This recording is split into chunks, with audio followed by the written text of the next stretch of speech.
Bom dia, boa tarde, boa noite, boa madrugada, bom final de semana para todos vocês. Pessoal, a gente inicia aqui a nossa primeira série de vídeos a respeito do direito das coisas, tá?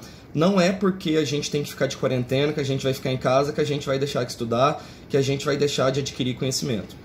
A gente está vendo, durante o nosso curso de Direito das Coisas, as formas de aquisição de propriedade. A gente viu que existem basicamente duas formas de aquisição de propriedade. Há as formas originárias. Por que originária? Há um contato direto da pessoa com a coisa sem qualquer intermediação. Aqui, gente, a pessoa adquire a propriedade sem as características anteriores. A propriedade começa do zero, a propriedade é resetada. Essa é a forma originária. O maior exemplo que a gente tem é de uso capião. Quando a gente estudou a aquisição da propriedade imóvel, a gente viu que as formas originárias de aquisição da propriedade imóvel são as acessões, que podem ser naturais ou artificiais, e a uso capião.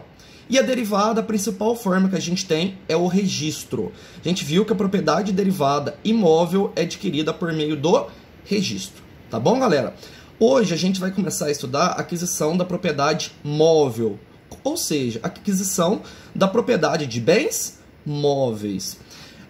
Assim como os bens imóveis, gente, quando a gente trabalha com aquisição de propriedade de bem móvel, a gente tem aquela ideia de aquisição originária e aquisição derivada. Originária porque há um contato direto da pessoa com a coisa. Não há uma intermediação por meio de negócio jurídico. Se não há a ideia de translatividade, a gente tem uma aquisição originária. A propriedade é resetada. Começa do zero. Se começa do zero, a gente não tem todos aqueles gravames que incidem sobre o bem. Tá bom, pessoal? Além da forma originária, a gente tem a forma derivada. Na forma derivada, não há um contato direto da pessoa com a coisa sem alguma intermediação. Há uma intermediação. Por exemplo, nos negócios jurídicos. Quando eu compro uma casa, o que acontece? Há uma intermediação. Eu celebro um negócio com uma pessoa, em razão da celebração desse negócio da pessoa, eu tenho o direito de adquirir a propriedade desse bem. Quando a gente está trabalhando com bens móveis, a gente tem basicamente três formas originárias de aquisição de propriedade: ocupação, achado de tesouro e usucapião. Ocupação, achado de tesouro e usucapião. Quando a gente trabalha com as formas derivadas, a gente tem a especificação, confusão, comistão, adjunção, tradição e sucessão. A gente vai trabalhar uma a uma aqui nas nossas aulas. Então, o que a gente passa a trabalhar a partir de agora, pessoal? A gente vai passar a trabalhar com a forma originária de aquisição de propriedade, que a gente dá o nome de ocupação. Tá, pessoal? Então, vamos lá. O que é a ocupação? Ocupação é uma forma originária de aquisição de propriedade, pela qual alguém se apropria de coisa sem dono. Então, quando eu me apropio de coisa sem dono, qual que é a forma de aquisição de propriedade que eu tenho? Ocupação, que é a forma de aquisição de propriedade pela qual eu me apropio de coisa sem dono. Tá, pessoal? Exemplo, eu pego minha geladeira, não me interessa mais, coloco na rua. Vem alguém na rua, pega essa geladeira para si. Ela adquiriu propriedade por meio da ocupação, porque a coisa não tem dono. A partir do momento que eu abandono a coisa, eu perdi a propriedade daquela coisa e a outra pessoa que adquire a propriedade adquire de forma originária por meio da ocupação. Pessoal, a ocupação está no 1263. Quem se assenhorar de coisa sem dono, para logo lhe adquire a propriedade, não sendo essa ocupação proibida por lei. Beleza, gente. Então, o que é ocupação? Quando eu adquiro algo sem dono, quando eu adquiro a propriedade de alguma coisa que não tem dono.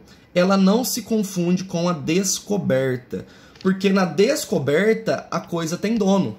Então, o que é a descoberta? Descoberta é quando eu encontro coisa perdida. Perdi o meu cachorrinho, pessoal. Meu cachorrinho saiu de casa. Quem achar meu cachorrinho, a gente tem qual instituto? Descoberta. E qual que é o efeito da descoberta? A pessoa que achar o meu cachorrinho fica obrigada a devolver o meu cachorrinho, tá? Pera aí, professor. Então, se eu achar coisa perdida, que é diferente de coisa abandonada, eu sou obrigado a devolver a coisa. Sim, você é obrigado a devolver a coisa. Mas e se eu não souber quem é o dono? O que eu faço? Você entrega essa coisa para a autoridade competente, que pode ser o delegado de polícia ou o juiz. Professor, mas então vamos lá. Eu encontrei coisa perdida. Vamos lá, eu encontrei coisa perdida. Se eu encontro coisa perdida, eu fico obrigado a entregar essa coisa para o seu descobridor, para o seu legítimo proprietário. Beleza. Se eu encontrar coisa perdida, eu sou obrigado a entregar essa coisa pro proprietário. Se eu não souber quem é, eu entrego para a autoridade competente, que vai ser o juiz ou o delegado. Tá, mas vamos lá. Eu não tenho direito a nada. Eu gastei dinheiro, o cachorrinho machucou, ele se acidentou. Qual que é a ideia, pessoal? Além das despesas de conservação da coisa, caso eu encontre alguma coisa perdida, o que eu tenho que fazer? Eu tenho que devolver à autoridade competente, mas eu tenho direito a uma recompensa. Essa recompensa tem o nome de achádego. Achádego. Então, quando eu acho algo, eu tenho direito a uma recompensa, e essa recompensa tem o nome de achádego. Beleza, pessoal? Então, esse é o primeiro ponto. Quando eu acho algo perdido, eu tenho direito a uma recompensa no valor de até 5% do valor do bem. E esse algo que eu encontro, ele tem o nome de achádego. Professor, mas espera aí. E se o proprietário não quiser pagar? E se o proprietário não quiser mais a coisa, se ele não quiser pagar? Galera, excepcionalmente, caso eu ache coisa perdida, eu posso vir a adquirir a propriedade em duas situações. Primeiro, quando o proprietário deliberar por abandonar a coisa em meu favor, então, eu não vou pagar não, pode ficar com a coisa para si, eu adquiro a propriedade. Ou, caso o município abandone o bem em favor do proprietário. Então, quando for um bem de pequeno valor, o município pode abandonar esse bem em favor do proprietário. Nessas duas situações, eu passo a ter direito de aquisição da coisa que eu encontrei. Então, vamos resumir, pessoal? Ocupação, quando eu adquiro a propriedade porque a coisa não tem dono, forma originária. Descoberta, quando eu encontro algo que tem dono, eu encontro coisa perdida. Se eu encontro coisa perdida, eu fico obrigado a devolver essa coisa. Beleza, pessoal? Essa é a primeira forma de aquisição de propriedade originária móvel. Ocupação, quando eu encontro algo sem coisa que não tenha dono. A segunda forma de aquisição originária de bens móveis é o achado de tesouro. Achado de tesouro. Sim, pessoal, aquela ideia que a gente tem de tesouros antigos, que piratas escavavam e guardavam. Quando alguém vai, escava e deixa coisa em determinado lugar. O que é o achado de tesouro? É o depósito antigo de coisas preciosas, ocultos e de cujo dono não haja memória. Então, achado de tesouro é o depósito antigo de coisas preciosas, oculta e cujo dono não tenha memória. Ou seja, um depósito de coisas antigas cujo dono não sei quem é, não sei de quem que é aquele dono, não sei quem depositou aquela coisa. Beleza? Quais são as regras? Então, vamos lá. Eu estou numa propriedade, encontrei um tesouro. Cavei, encontrei um tesouro. Quem vai pertencer esse tesouro?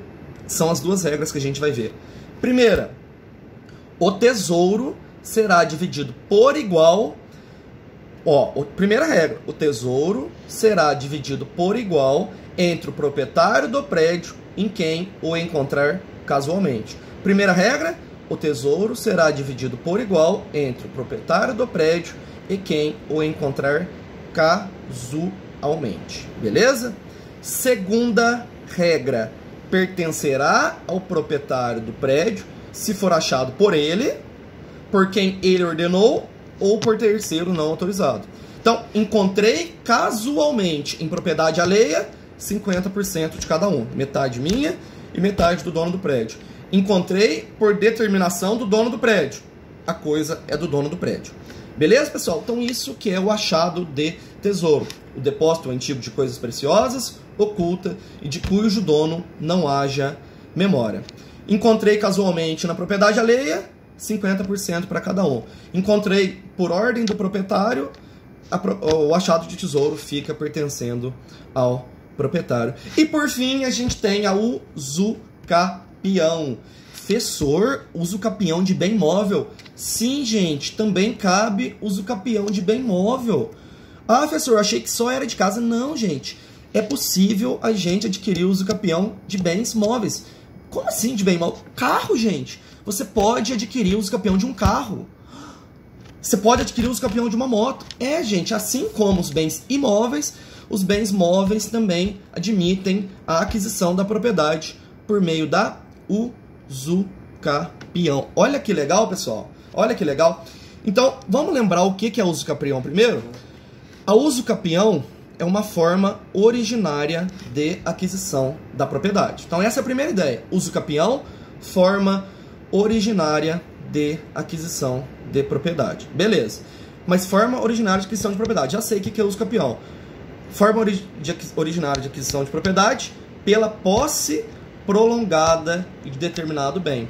Quando eu adquiro posse prolongada sobre determinada coisa e essa posse tem certas características, eu passo a ter direito de adquirir a propriedade dessa coisa por meio de usucapião. Usucapião, gente, é uma prescrição aquisitiva.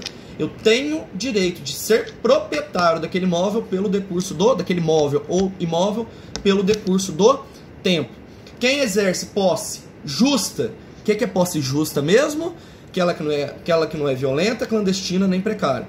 Quando eu exerço posse justa, com ânimos de ser dono, com ânimos dominis, justa, com ânimos dominis, sem oposição, sem interrupção, e em determinado lapso e durante determinado lapso temporal, eu tenho direito a usucapião. É uma posse qualificada. Por que a usucapião é uma posse qualificada? Porque ela tem que cumprir certos requisitos, tem que ter certas características. Usucapião, posse justa, contínua, duradoura, sem interrupção, durante determinado lapso temporal e com a intenção de ser dono. Beleza, meu povo? E aí, vamos lá. Usucapião de bens móveis. Eu tenho basicamente duas espécies de usucapião de bens móveis. Vamos falar delas? Usucapião extraordinária, que está no artigo 1261. Usucapião extraordinária. Além desses requisitos que eu falei, pessoal, eu tenho que ter posse. Vamos falar do lapso temporal. Você tem que ter posse durante 5 anos de determinado bem móvel, independentemente de justo título ou boa-fé. Então, se eu exerço posse com essas características que eu falei para vocês, de um bem móvel, durante 5 anos, eu passo a ter o direito de adquirir a propriedade desse bem móvel por meio da usucapião. Lembra da usucapião extraordinária de bem imóvel? 15 anos, e se eu tiver a moradia ou exercer serviço relevante, cai para 10. Bens imóveis. E de bens móveis? 5 anos. Se eu exerço posse com determinadas características durante 5 anos, eu tenho o direito de adquirir a usucapião desse bem móvel. E tem também a usucapião ordinária. Ordinária por quê? Porque eu tenho, além da posse qualificada, eu tenho mais duas coisas. Eu tenho justo título e boa-fé. Então, quem exerce uma posse de bem móvel durante 3 anos de justo título mais boa-fé, passa a ter direito de adquirir a usucapião desse bem. Então, vamos relembrar, pessoal? Duas modalidades. Ordinária, 5 anos, independentemente de justo título e boa-fé. Extraordinária, 5 anos, independentemente de justo título e boa-fé. Ordinária, 3 anos, com justo título e boa-fé. Extraordinária, 5 anos, independentemente de justo título e boa-fé. Ordinária, 3 anos, mais justo título, mais boa-fé. Tá bom, pessoal? Então, essas são as formas originárias de aquisição de propriedade de bem móvel. Ocupação, quando eu adquiro propriedade de coisa que não tem dono. Achado de tesouro, depósito antigo de coisas preciosas, ocultas e de cujo dono não haja memória. E usucapião, que é quando eu tenho a posse qualificada de determinado bem. Beleza, meu povo? Então, essas são as formas originárias de aquisição de bens móveis. Agora, no nosso próximo vídeo, a gente vai gravar as formas derivadas de aquisição de propriedade dos bens móveis. Ok, pessoal? Obrigado aí pela atenção e até mais.